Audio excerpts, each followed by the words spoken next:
Hello সবাইকে, তিথিস ওয়ার্ল্ডে তোমাদের সবাইকে স্বাগত। আজকে হলো তৃতীয়া, সকাল থেকে ভিডিওটা শুরু করলাম। আর এই পুজোর কটা দিন কিন্তু আমি ভিডিও করেছি, তবে চারিদিকে এত মাইকের আওয়াজ, তাই আমি কোনো সময়ই পাচ্ছি না যে এখানে একটু মাইকটা অফ হবে আর আমি ভয়েস ওভার দেবো। তাই ভিডিওগুলো পুজোর পরে একটা একটা করে তোমাদের সাথে শেয়ার করছি। আর পুজোর মধ্যে আমি অনেক শর্টস তোমাদের সাথে কিন্তু শেয়ার করেছি, আশা করছি তোমরা সেগুলো দেখেছো। তো যাই হোক, এদিকে আজকে সকালবেলা উঠে সমস্ত কাজকর্ম যা যা থাকে ঘরের সেগুলো সেরে নিলাম। আর মাম্মাও আজকে সকাল সকাল ওই যে মাইকের আওয়াজে আর বেশিক্ষণ শুতে পারেনি, তাড়াতাড়ি উঠে গেছে। তো এই জন্য আমি ঘরটা একটু ঝেড়ে ভালো করে মুছে নিলাম। এবার যাব নিচে রান্নাঘরে, রান্নাবান্না করে খাওয়া দাওয়া করে দুপুরে একটু বেরোনোর আছে।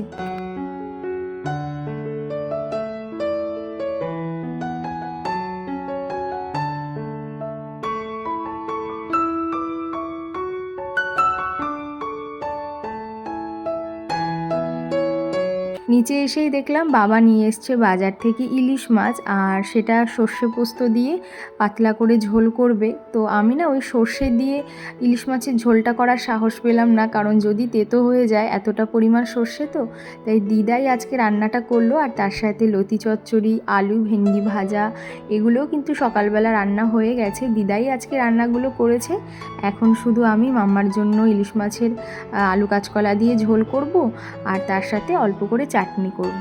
আর তার সাথে অনেক দিন ধরে ইচ্ছে করছিল একটু কাঁচকলা ভাজা খেতে। আর ঘরে তো মোটামুটি সবসময় কাঁচকলাটা থাকে, তাই নুন হলুদ আর চিনি দিয়ে ভালো করে মেখে নিলাম। একদম পাতলা পাতলা করে কেটেছি যাতে ভাজাটা একটু মুচমুচে হয়। এটা যে শুধু ভাতের সাথে খায় তেমন নয়, চায়ের সাথে বা সন্ধেবেলাও খেতে বেশ ভালো লাগে।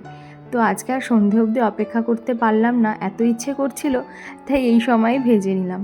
এটা ভেজে নিয়ে এরপরে মাম্মার জন্য মাছের ঝোলটা করবো আর কি।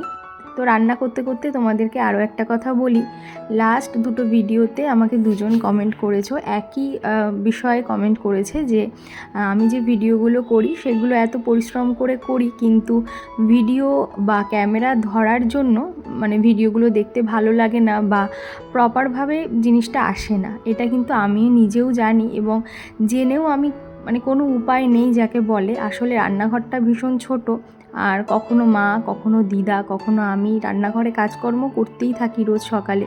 তো সেই সময় না ওই ফোনের স্ট্যান্ড, এত বড় জিনিসটা এখানে সেট করে কাজগুলো দেখানো সম্ভব হয় না। তার সাথে সকাল থেকে যে আমি এত রকম কাজ করি, তো সেই সময়ও যে কোথাও ক্যামেরাটা সেট করে তোমাদের সাথে সেগুলো দেখাবো, সেইটাও সম্ভব হয় না। তাই যখন যে কাজটা মনে হয় যে তোমাদের সাথে শেয়ার করতে পারবো, তখন হাতে নিয়েই ভিডিওটা শ্যুট করি আর সেটাই পোস্ট করি। কারণ হাতে ধরলে তো একটু ফোনটা নড়াচড়া করবেই, তো সেই জিনিসটা দেখতে খুব একটা ভালো লাগে না। আমি নিজে এটা জানি, কিন্তু এক এক সময় নিরুপায় হয়েই আমাকে এইভাবে করতে হয়। তবে হ্যাঁ, এই দুটো কমেন্ট পাওয়ার পরে কিন্তু আমি ভীষণই খুশি হয়েছি। তাই আমি এরপর থেকে চেষ্টা করব ঠিকঠাকভাবে ভিডিওটা করার বা ক্যামেরাটা সেট করে সমস্ত কাজ তোমাদের সাথে শেয়ার করার। সকাল থেকে উঠে আর তোমাদের সাথে কথা বলা হয়নি, তো এখন স্নান করে খেয়ে দিয়ে বেরোবো, যাবো একটু আমার মাসির বাড়িতে। অনেক দিন ধরেও যেতে বলছে, সেই ভাইয়ের পৈতের সময় গেছিলাম, তারপর আর যাওয়া হয়নি। তো আরও কিছু কারণে যাচ্ছি, যেরকম প্রতি বছরই ও আমার কাছ থেকে পুজোর সময় নেল এক্সটেনশন করে, 3 বছর ধরে করছে। আর তার সাথে মা ভাইয়ের জন্য জামা প্যান্ট পাঠিয়েছে, আমিও মাসির জন্য একটা ব্লাউজ, ভাইয়ের জন্য একটা টি শার্ট, এগুলো কিনেছিলাম। তো সেগুলো পৌঁছানো হয়ে যাবে, একবারে 3টে কাজ হবে। তো সেই জন্য আজকে যাচ্ছি, কারণ আজকে যেহেতু তৃতীয়া, এরপরে ওরাও ঠাকুর দেখতে বেরোবে, এদিক ওদিক থাকবে, সেই জন্য আজকেই যাচ্ছি। তারপরে মাম্মাকেও নিয়ে যাব না, কারণ বাড়ি থেকে আসার পরে একটু ঠান্ডা গরমে ওর শরীরটা খারাপ, আমারও ঠান্ডা লেগেছে। তো সেই জন্য ওকে আর নিচ্ছি না। আমরা তাড়াতাড়ি কাজ সেরে আবার ফিরে আসবো সন্ধ্যের মধ্যে। তো চলো এখন বেরোই, খাওয়া দাওয়া করে তারপর আবার তোমাদের সাথে দেখা হচ্ছে। মাম্মাকে খাইয়েই ঘুম পাড়িয়ে দিয়েছি, এবার এই ফাঁকে বেরিয়ে যাব, কারণ ও যদি দেখে যে আমি আর ওর বাবা যাচ্ছি রেডি হয়ে, তাহলেই কান্নাকাটি করবে। আর সেই ভয়টা নেই, দুপুরবেলা খেয়ে উঠে তো ও ঘুমিয়ে পড়ে সঙ্গে সঙ্গেই।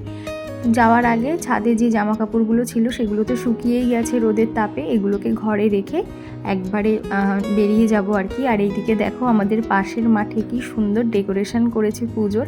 তো খুব তাড়াতাড়ি তোমাদের পরের ভিডিওতে দেখাবো যে কি থিমের এখানে পুজো হচ্ছে। তো চলো এবার বেরোই।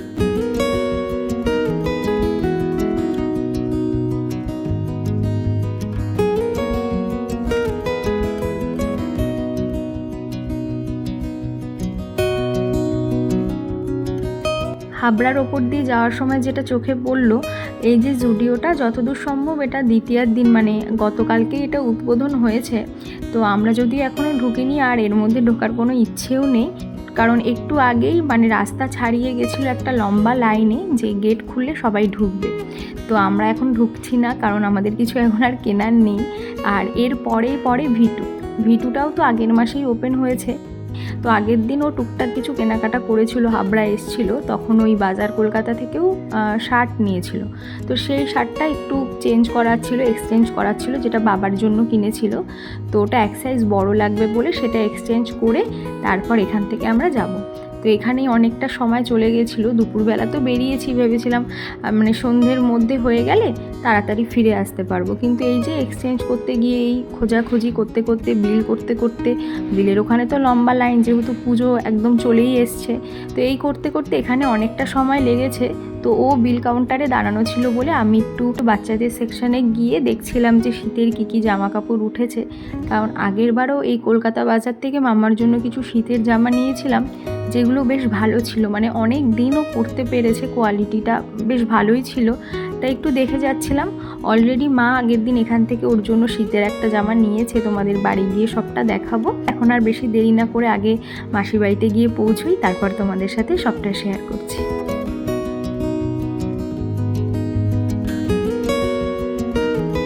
তো ঝটপট করে আমরা ওখান থেকে বেরিয়ে আগে মাসির বাড়িতে ঢুকলাম। তো চলো এবার তোমাদেরকে দেখাই যে ওদের জন্য কি এনেছি। মানে আমি ভাইয়ের জন্য একটা টি শার্ট এনেছিলাম, আর মা ওর জন্য একটা প্যান্ট গেঞ্জি এগুলো পাঠিয়েছিল। আর আমি মহালয়ার অনেক আগেই মাসির জন্য একটা ব্লাউজ কিনেছিলাম, আর তার সাথে টুকটাক সাজার জিনিস, কারণ ও ভীষণ সাজতে ভালোবাসে। তো সেই জন্য ওগুলো আমি একটা একটা করে যখন বেরিয়েছি কিনে রেখেছিলাম, যে যদি যেতে পারি পুজোর আগে ওর বাড়িতে তাহলে ওকে দিয়ে আসবো। একটা ব্লাউজ এনেছি, একটা ইয়াররিং, ক্লিপ, নেল পলিশ, এইসবেই ভীষণ খুশি হয়ে যায় মেয়েরা ছোট ছোট গিফটে। আর তার সাথে আমার হাতে বানানো অক্সিডাইজের কানের দুল, হার, এগুলো ওকে দিয়েছি। ওই যে তোমাদের একবার বলেছিলাম যে এক সময় আমি মানে মাম্মা হওয়ার আগে আমি এগুলো প্রচুর বানাতাম, তো বানিয়ে তো আর নিজে পরবো, কখন পরিও না, সেগুলো রয়েই গেছে। মাঝে মাঝে কাউকে গিফট করার হলে আমি ওখান থেকে নিয়ে দিই, এতে সবাই খুশিও হয়, যেহেতু নিজে হাতে বানানো। আর অক্সিডাইজের জিনিসগুলো এখন কিন্তু বেশ ভালোই লাগে, মানে শাড়ি, চুড়িদার, কুর্তি সব কিছুর সাথে পরা যায়। তো ও তো দেখতেই পাচ্ছ এগুলো পেয়ে যে কী খুশি, এখনই মানে সাজতে শুরু করে দিয়েছে আর কি। তারপরে ওই যে মাসি পুজোতে যা কেনাকাটা করেছে সেই সব খুলে দেখাচ্ছিল। আর এই গল্প করতে করতে যেহেতু অনেক দিন পরে এসেছি, মানে নেল এক্সটেনশানের কথা ভুলেই গেছি। তারপরে ঘড়ির দিকে তাকিয়ে দেখলাম যে না তাড়াতাড়ি করে আগে কাজ সারি, তারপরে গিয়ে আবার গল্প করব। তো এইদিকে মাসি আমাদের জন্য কিন্তু ব্যাগ সাজিয়ে রেখে দিয়েছিল, ওর জন্য একটা গেঞ্জি, আমার জন্য চুড়িদার, মাম্মার জন্য ড্রেস, তার সাথে মাম্মার জন্য সাজার জিনিসও কিছু দিয়েছে। তো ওগুলো তোমাদের সবটা বাড়িতে গিয়ে একেবারে দেখাবো। আর এখন ওর জন্য যে শার্টটা নিয়েছে সেটা খুলে একটু দেখে নিচ্ছিল যে ঠিকঠাক সাইজের আছে নাকি, নয়তো আবার চেঞ্জ করে দেবে, তাই জন্য। তো এটা ওর পছন্দও হয়েছে আর একদম ঠিকঠাকই ছিল। তারপরে চা খেয়ে আর দেরি না করে বসে গিয়েছিলাম কাজ করতে, যার জন্য বিশেষ করে আশা, ও প্রতি বছরই আমার থেকে করে। আর ওর না মানে 1.5 মাস অবধি থাকে, আমি জানি না কেন, অনেকেই আমার কাছ থেকে করেছে, 2-1 জনের এরকম 2 সপ্তাহ পরেই খুলে গেছে। কিন্তু ও যতবার করেছে, এই নিয়ে 4 বার আমার কাছে করলো, কোনো বাড়ি ওর খোলে তো নি, মানে মোটামুটি 1.5 মাস অবধি ওর এটা ছিল। আর 1.5 মাসের মাথায় গিয়ে নখগুলো এতটাই বেড়ে যেত, রীতিমতো নোট টেনে হিচড়ে তুলতে হতো আর কি। এবারও জানি না কি হবে, তোমাদেরকে পরে বলবো, বা একটা ভিডিওতে বা ফটোতে তোমাদের দেখাবো যে আগে কেমন হয়েছে আর এতদিন পরে নখের মানে কন্ডিশনটা কীরকম হয়। তো হাতে হয়ে গেছে। তারপরে আজকেও পায়ে প্রথমবার করলো, পায়ে কোনো দিন করেনি, ওর একটু ইচ্ছে ছিল পায়ে করার। তো টাইমে এতটাই শর্ট ছিল, 8টা বেজে গেছিলো, সেই জন্য ও বললো না ডান হাতটা ছেড়ে দে, বা হাতেই থাক, তুই বরং পাটাই করে দে। তো আমি পাটাও আজকে করে দিলাম, ওর একটা ভীষণ ইচ্ছে ছিল।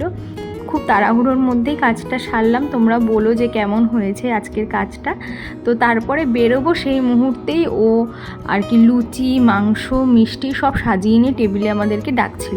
অলরেডি আমি বেরোবো বলে ব্যাগপত্র নিয়ে বেরোচ্ছি, সে জোর করে মাসি আর মাসির শাশুড়ি আর কি আমাদেরকে খাইয়েই ছাড়লো রাতের খাওয়া। তো নাকে মুখে তাড়াতাড়ি করে খেয়ে বেরিয়ে পড়লাম, কারণ বাইরে প্রচণ্ড মেঘ ডাকছিল, মানে বৃষ্টি। তো আমরাও বেরিয়ে এসেছি আর সঙ্গে সঙ্গে ওদের ওখানে বৃষ্টি হচ্ছিল। আর এত ঠাকুরকে ডেকেছি যে মানে এই পুরো রাস্তাতে আমাদের আর বৃষ্টিতে ধরেনি। তো চলো এবার বাড়িতে গিয়ে আমাদের সমস্ত পুজোর জামা কাপড় তোমাদের সাথে শেয়ার করি। এই যে মিডিটা, এইটা দিয়েছে দুর্গাপুর থেকে মাসিরা। প্রতিবারই তো ওরা পাঠায়, তোমাদেরকে একটা ভিডিওতে বলছিলাম। এবারও 3টে জামা পাঠিয়েছে, একটা দিদা আর 2 মাসি 2টো জামা দিয়েছে। তো এইটা দিয়েছে দিদা, আগের মিডিটা দিয়েছিল আর কি মেজো মাসি, আর এই ফুল হাতা জামাটা দিয়েছে বড় মাসি, মানে আমার মাসি শাশুড়িদের কথা বলছে আর কি। তো তারপরে এই আর একটা মিডি পেয়েছে, যেটা ছোটো কাকি মানে আমার ছোটো কাকি দিয়েছে আগের দিন যে বাড়িতে গিয়েছিলাম দাদার আশীর্বাদে সেই সময়। তারপরে এই পিঙ্ক কালারের টপ আর এই প্যান্টটা মা দিয়েছে ওকে, মানে ওর ঠাম্মি দিয়েছে। তার সাথে এই শীতের একটা হুডি দিয়েছে। তারপরে এই জিন্সের জামাটা যেটা মাসি আজকে দিল, ছোটো মাসি। আর এই টপ আর প্যান্টটা দিয়েছে বাবা, মানে আমার বাবা ওকে দিয়েছে। হলুদ রঙের চিকনের জামাটা দিয়েছে দিয়ারা, মানে দিয়ার মা মেজো কাকিরা আর কি। আর এই গ্রিন কালারের সুন্দর ড্রেসটা দিয়েছে দিয়া, মানে মাম্মার পিপি। তো যাই হোক, এই ছিল মাম্মার ড্রেস। আর বাকিরা সবাই মাম্মার জন্য টাকা পাঠিয়ে দিয়েছিল। এখনও বড় হচ্ছে তো কেউ না সাইজটা ঠিক বুঝে উঠতে পারছে না যে ঠিক হবে কি না হবে, তাই সবাই ওই টাকা দিয়েই বলেছে ওকে কিছু কিনে দিস। তারপরে দেখায় আমারগুলো। এই যে পিঙ্ক কালারের 3 পিসটা, এটা আজকে ছোটো মাসি আমাকে দিল। তারপর এই যে লং গাউনটা, এটা হাজব্যান্ড দিয়েছে পুজোয় আমাকে। এবার বাবার থেকে খুব ভালো কোনো শাড়ি নিইনি, এই মঙ্গলগিরি শাড়িটা নিয়েছি, কারণ সামনেই তো দাদার বিয়ে আসছে। তো ওই জন্য এখন আমি বললাম একদম কিছু নেবই না, তবুও যেহেতু পুজো তাই এই আর কি সিম্পলের মধ্যেই শাড়িটা নিয়েছি। এই যে পার্টিওয়ার শাড়িটা, যেটা এবার ট্রেন্ডি ভীষণ, যার নাম ফিন্ডি, তো এই শাড়িটা দিয়েছে শাশুড়ি মা আমাকে পুজোয়। তো এই হচ্ছে আমার পুজোর জামা কাপড়। এবার আর নিজের জন্য নিজে কিছু কিনিও নি, আর সাজগোজের জিনিসও কিছু কিনি, কারণ সারা বছর যা কেনাকাটা করি পুজোতে আলাদা করে আর কিছু কিনতে হয় না। তার উপরে সামনেই রয়েছে দাদার বিয়ে, তাই একটু চেপে চেপে রয়েছে যাতে তখন সব কিছু কিনতে পারি। তো যাই হোক, অনেক দিন আগে দিয়েই ভাবছিলাম তোমাদের সাথে এগুলো শেয়ার করব, তো ওই আজকে একটা কালকে একটা করে আর হচ্ছিল না, তাই এই ভিডিওতে সব শেয়ার করলাম। এর সাথে আজকের ভিডিওটাও এখানেই শেষ করছি। কেমন লাগলো অবশ্যই কিন্তু জানিও। যদি ভালো লেগে থাকে একটা লাইক করো, আর অবশ্যই আমার চ্যানেলটাকে সাবস্ক্রাইব করো। তাহলে চলো আজকের মতন টাটা, আবার পরের ভিডিওতে দেখা হবে। সবাই ভালো থেকো, সুস্থ থেকো। Thank you.